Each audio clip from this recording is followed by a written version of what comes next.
Elimi tut abla, elimi. Tamam, elimi.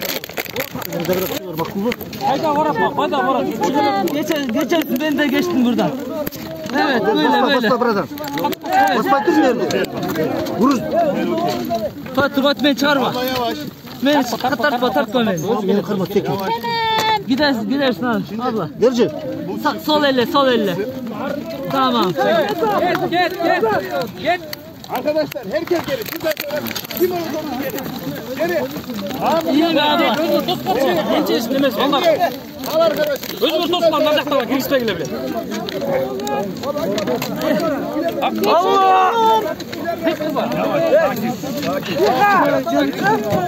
Sola dön, evet. Sola. Jakşı.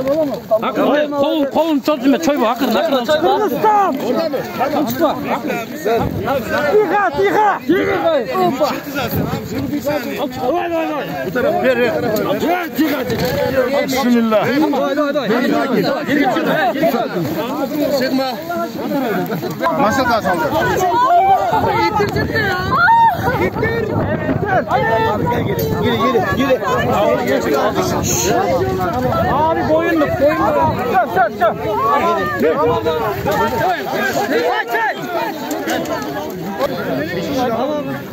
Eyvallah reis. Eyvallah arkadaşlar. Malatya. Allah razı olsun.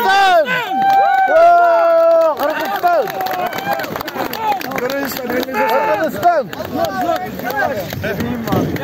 Kayseri itfaiye. Бүгін 13 февральда ушул Хайрулло махаласына объектисине келип биздин куткарчылар 3-чү группада куткарчылар ушул жерде куралдылар астынан издөө иш-чаралар жүргүзгөндө 14:45-те Хатижа Ахар аттуу 18 жаштагы айымды түрү куткарышкан.